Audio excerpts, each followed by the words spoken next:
ምዕራፍ 15 የናባጥ ልጅ ኢዮርብዓም በነገሰ በ18ኛው ዓመት አብያም በይሁዳ ላይ ንጉሥ ሆነ። በኢየሩሳሌምም 3 ዓመት ነገሰ። እናቱም መዓካ የተባለች የአቢሴሎም ልጅ ነበረች።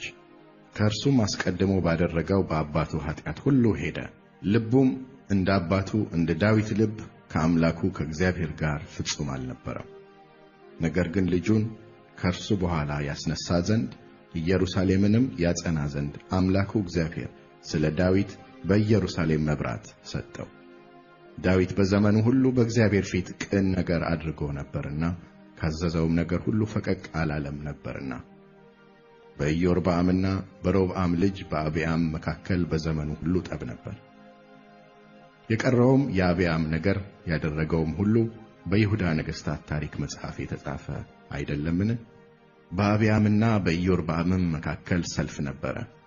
አብያምም ከአባቶቹ ጋር አንቀላፋ፣ በዳዊትም ከተማ ቀበሩት። ልጁም አሳ በፋንታው ነገሰ። በእስራኤል ንጉሥ በኢዮርብዓም በ20ኛው ዓመት አሳ በይሁዳ ላይ ነገሰ። በኢየሩሳሌምም 41 ዓመት ነገሰ። እናቱም መዓካ የተባለች የአቤሴሎም ልጅ ነበረች። አሳ እንደ አባቱ እንደ ዳዊት በእግዚአብሔር ፊት ቅን ነገር አደረገ። ከአገሩም ሰዶማውያንን አስወገደ። አባቶቹም ያደረጉትን ጣዖታትን ሁሉ አራቀ። በማምለኪያ ዐፀድ ጣዖት ስለሠራች እናቱን መዓካን እቴጌ እንዳትሆን ሻራት። ጣዖቷንም ሰበረው፣ በቄድሮንም ፈፋ አጠገብ አቃጠለው። ነገር ግን በኮረብቶች ላይ ያሉትን መስገጃዎች አላራቀም። የአሳ ልብ ግን በዘመኑ ሁሉ ከእግዚአብሔር ጋር ፍጹም ነበረ። አባቱ የቀደሰውንና እርሱም የቀደሰውን ወርቅና ብር ዕቃውንም ወደ እግዚአብሔር ቤት አገባው። በአሳና በእስራኤል ንጉሥ በባኦስ መካከል በዘመናቸው ሁሉ ሰልፍ ነበረ። የእስራኤልም ንጉሥ ባኦስ በይሁዳ ላይ ወጣ። ከይሁዳም ንጉሥ ከአሳ ዘንድ ማንም እንዳይወጣ ወደ እርሱም ማንም እንዳይገባ አድርጎ ራማን ሠራ። አሳም በእግዚአብሔር ቤትና በንጉሥ ቤት መዛግብት የቀረውን ብርና ወርቅ ሁሉ ወስዶ በባሪያዎቹ እጅ ሰጣቸው። ንጉሡም አሳ በደማስቆ ለተቀመጠው ለአዚን ልጅ ለጠብሪሞን ልጅ ለሶርያ ንጉሥ ለወልደ አዴር በእኔና በአንተ መካከል በአባቴና በአባትህ መካከል ቃል ኪዳን ጸንቶአል። እነሆ ብርና ወርቅ ገጸ በረከት ሰድጄልሃለሁ።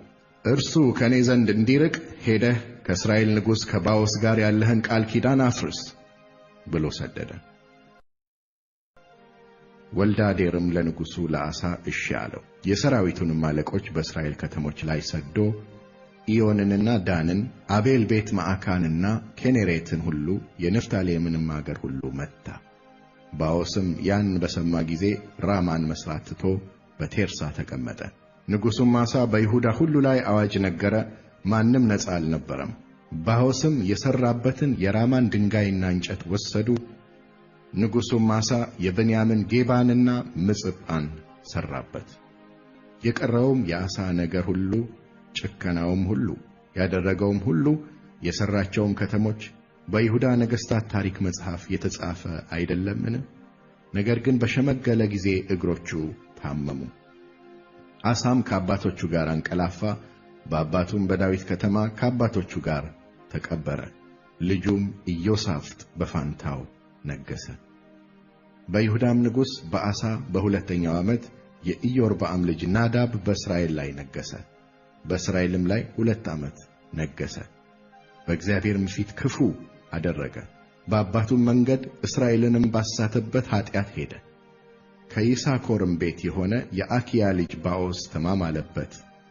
ናዳብና እስራኤልም ሁሉ ገባቶንን ከበው ነበርና ባኦስ በፍልስጤም አገር ባለው በገባቶን ገደለው። በይሁዳ ንጉሥ በአሳ በሦስተኛው ዓመት ባኦስ ናዳብን ገደለው፣ በፋንታውም ነገሰ። ንጉሥም በሆነ ጊዜ የኢዮርብዓምን ቤት ሁሉ መታ። ኢዮርብዓምም ስለ ሠራው ኃጢአት እስራኤልንም ስላሳተበት የእስራኤልንም አምላክ እግዚአብሔርን ስላስቈጣበት ማስቈጫ በባሪያው በሴሎናዊው በአኪያ እጅ እንደ ተናገረው እንደ እግዚአብሔር ቃል እስኪያጠፋው ድረስ ከኢዮርብዓም አንድ ትንፋሽ ያለው አላስቀረም። የቀረውም የናዳብ ነገርና ያደረገው ሁሉ በእስራኤል ነገሥታት ታሪክ መጽሐፍ የተጻፈ አይደለምን? በይሁዳም ንጉሥ በአሳ በሦስተኛው ዓመት የአኪያ ልጅ ባኦስ በእስራኤል ሁሉ ላይ በቴርሳ ንጉሥ ሆኖ 24 ዓመት ነገሠ። በእግዚአብሔርም ፊት ክፉ አደረገ። በኢዮርብዓምም መንገድ እስራኤልንም ባሳተበት ኃጢአት ሄደ።